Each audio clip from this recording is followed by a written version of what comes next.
오늘 하나님께서 우리에게 주시는 말씀은 6월 27일 본문입니다. 시편 39편 1절부터 13절 말씀, 저와 여러분이 한 절씩 교독해서 읽습니다. 내가 속으로 다짐하였다. 나의 길을 내가 지켜서 내 혀로는 죄를 짓지 말아야지. 악한 자가 내 앞에 있는 동안에는 나의 입에 재갈을 물려야지. 그래서 나는 입을 다물고 아무 말도 하지 않았다. 심지어 좋은 말도 하지 않았더니 걱정 근심만 더욱더 깊어갔다.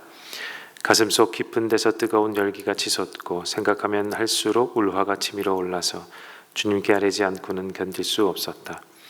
주님 알려주십시오. 내 인생의 끝이 언제입니까? 내가 얼마나 더 살 수 있습니까? 나의 일생이 얼마나 덧없이 지나간 것인지를 말씀해 주십시오. 주님께서 나에게 한 뼘 길이밖에 안 되는 날을 주셨으니 내 일생이 주님 앞에서는 없는 것이나 같습니다. 진실로 모든 것은 헛되고 인생의 전성기조차도 한낱 입김에 지나지 않습니다. 하지만 그 한평생이 실로 하누라기 그림자일 뿐 재산을 늘리는 일조차도 다 허사입니다. 장차 그것을 거두어들일 사람이 누구일지는 아무도 모르는 일입니다. 그러므로 주님, 이제 내가 무엇을 바라겠습니까? 내 희망은 오직 주님뿐입니다. 내가 지은 그 모든 죄악에서 나를 건져 주십시오. 나로 어리석은 자들의 조롱거리가 되지 않게 해 주십시오. 내가 잠자코 있으면서 입을 열지 않으면 이 모두가 주님께서 하신 일이기 때문입니다. 주님의 채찍을 나에게서 거두어 주십시오. 주님의 손으로 나를 치면서 내 목숨은 주님께서 인간의 잘못을 벌하시고 그 아름다움을 좀이 먹은 옷같이 삭게 하시니 인생이란 참으로 허무할 뿐입니다. 셀라. 주님, 내 기도를 들어주십시오. 내 부르짖음에 귀를 기울여 주십시오. 내 눈물을 보시고 잠잠히 계시지 말아 주십시오. 나 또한 나의 모든 조상처럼 떠돌면서 주님과 더불어 살아가는 길손과 나그네이 때문입니다. 함께 했습니다. 내가 떠나 없어지기 전에 다시 미소 지을 수 있도록 나에게서 눈길을 단 한 번만이라도 돌려주십시오. 아멘. 오늘 시편 39편은 오늘 큐티체 개설서에도 보면 무척 난해한 기도입니다 라고 해설하고 있습니다.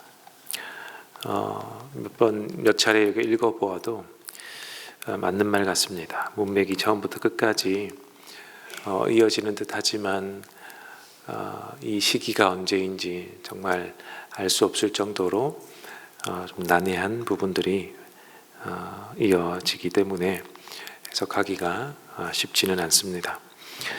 아마 이 추임새로 들어가는 이 셀라를 중심으로 세 부분으로 나누어서 보는 것이 오늘 더 잘 이해할 수 있지 않겠나 싶습니다.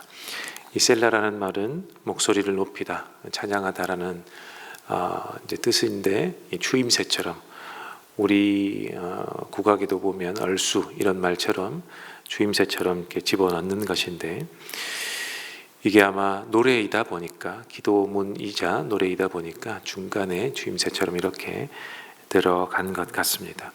그래서 그 중심으로 세 부분으로 나누면 더 이해하기 수월하겠다 싶어서 이렇게 세 부분 나누어서 봅니다.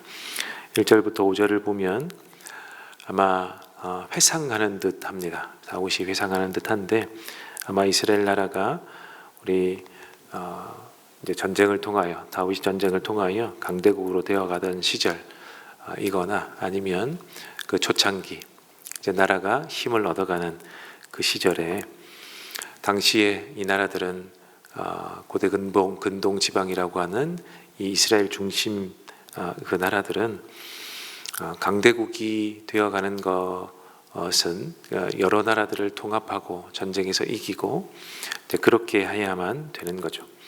이스라엘도 다르지 않습니다. 물론 하나님께서 하신 일이시지만 다른 나라들과 전쟁에서 이기거나 통합을 해야 되거나 그 힘과 또 권력이 큰 나라들, 그 어려운 나라들과의 화친을 잘 맺음으로 그 힘을 얻어가는 것은 이스라엘 나라도 마찬가지였습니다. 그 가운데 이렇게 조금씩 이스라엘이 커져갈 때 모든 나라들은 커져가는 나라들을 경계하게 되어 있었습니다. 그러니 이 다윗도 왕으로서 다른 나라 이방원들과의 이 화친을 맺어야 하는 일들이 다반사였을 것 같습니다. 그래서 결혼 동맹과 같은 아내를 드리기도 하죠.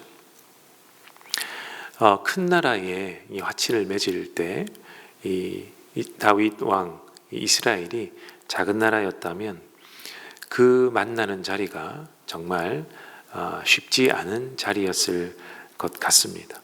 그런 자리에 큰 나라의 왕을 이렇게 만나서 이 자리를 좋게 하려면 그 큰 나라의 왕이 하는 말을 이렇게 받아주거나 이렇게 함께 맞장구를 치는 등의 이제 역할들을 했어야 할 텐데, 그때 이 나라 큰 나라의 왕이 무슨 이야기를 하든지 이렇게 맞장구를 쳐줄 수 있는 이런 배포가 필요했을 것 같습니다.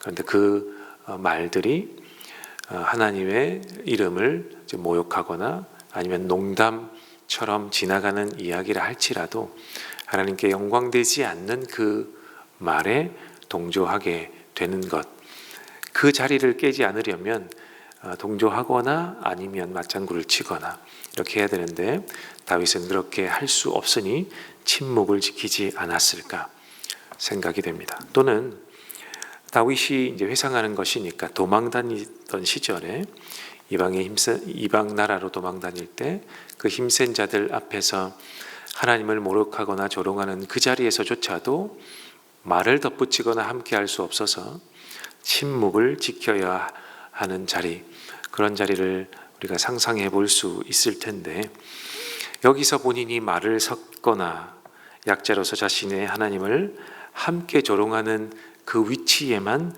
서더라도, 또는 놀리는 그 자리에 함께 있는 것조차도 얼마나 힘든 일이었을까 우리가 생각해 볼 수 있는 것입니다. 그래서 입을 다물기로 작정한 것이 아닐까.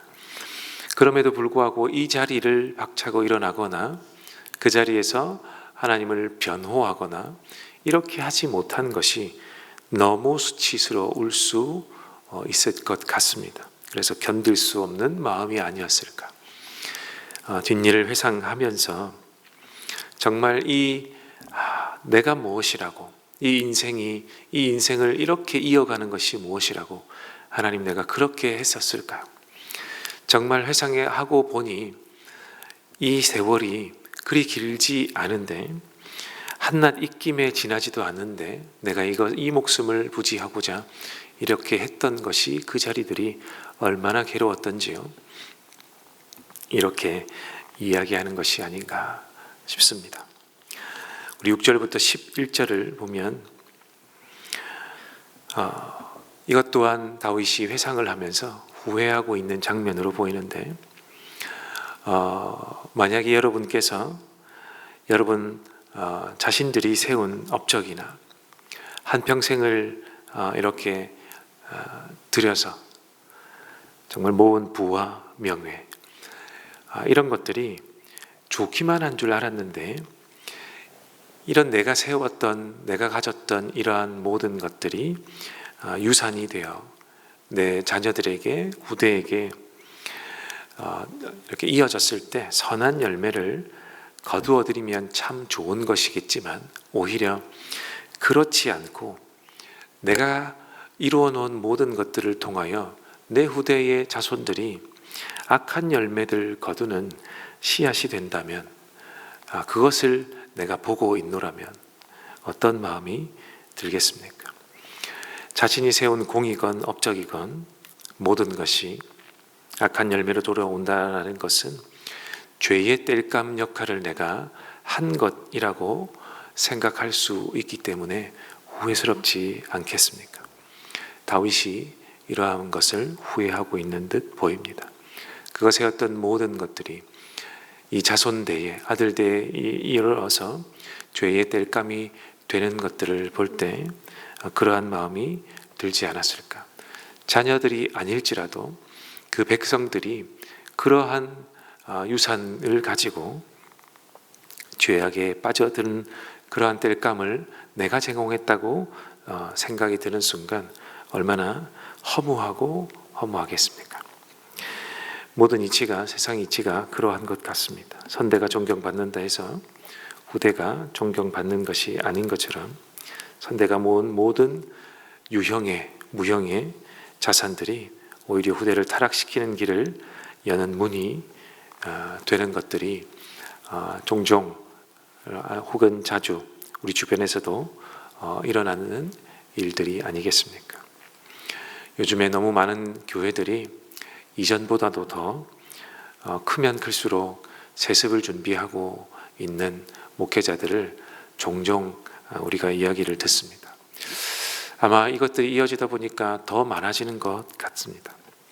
이런 것들을 볼 때 정말 그것이 자기가 모은 모든 업적들이 모든 것이 하나님의 영광이라고 말을 하면서 이것이 내 것이냐 이렇게 물려주는 모습이 아닐까.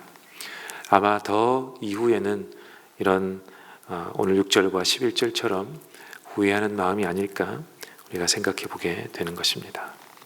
마지막 12절과 13절을 보면 그래서 다윗은 자신의 인생 그리고 이 한평생 모은 업적들이 오히려 하나님 앞에 죄로 남지 않도록 기도하는 것 같습니다. 이후에라도 내가 남기는 모든 것들이 하나님 앞에 죄로 남지 않도록 하나님 나를 돌아보아 주십시오 라면서 기도하는 것 같습니다. 마지막까지 자신이 하나님의 눈에서 멀어지지 않기를, 내가 제공하는 모든 것들이 악한 것이 되어서 오히려 하나님이 나를 떠나시지는 않을까 이렇게 노심초사하며 하나님 나를 버리지 마십시오. 하나님의 눈에 들지 않는 것들이 없게 하여 주십시오. 오히려 내가 하나님과 더 가까워지기를 원합니다 라는 마음으로 기도하는 것 같습니다. 오늘 이러한 일들이 우리 가운데도 일어나지 않도록 우리도 항상 기도하는 자 되기를 원합니다. 하나님 앞에 열심히 살려고 신앙생활 하려고 노력하지만 내가 의도하든 의도하지 않든 흘러가 마지막에 허무함이 남지 않도록 내가 남기는 모든 유형의 무형의 이러한 유산들이 내 후대에, 내 자손들에게, 내 이웃들에게 정말 악의 씨앗이 되지 않도록 오히려 선한 영향력이 될 수 있도록 하나님 나를 지켜보아 주시고 돌보아 주십시오. 이렇게 늘 기도해야겠습니다. 그것이 우리에게 주신 하나님의 오늘 말씀을 통해 주시는 지혜인 줄로 믿습니다. 끝까지 내가 하나님의 눈과 멀어지지 않도록 기도하는 우리가 되기를 원합니다.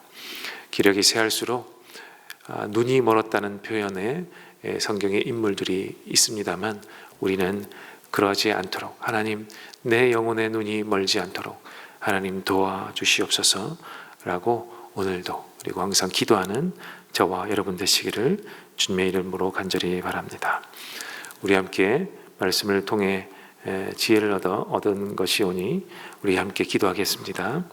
첫 번째 말씀을 가지고 하나님 적용한 대로 하나님 우리도 하나님 앞에 하나님 눈에 들기를 원하고 하나님 눈에서 멀어지지 않기를 하나님 바랍니다. 하나님 내가 헛된 것을 쌓는 자 되는 것이 아니라 정말 영향력이 있는 내 후손들이 내 주변이 주님의 영광을 드러내고 영향력 있는 사람들이 되도록 하나님 내가 남기는 모든 것들이 그러한 것이 될 수 있도록 도와주시고 하나님 지금부터라도 지혜롭게 하나님 하여 주셔서 그런 것들을 잘 준비하는 내가 될 수 있도록 도와주십시오. 우리 첫 번째 기도해 주시고 두 번째는 가정을 위해서 기도하는 날입니다. 하나님 내가 다른 것들은 물려줄 수 없을지라도 내 가족들에게 내 자녀들에게 하나님 이 신앙의 유산을 잘 물려주기를 원합니다.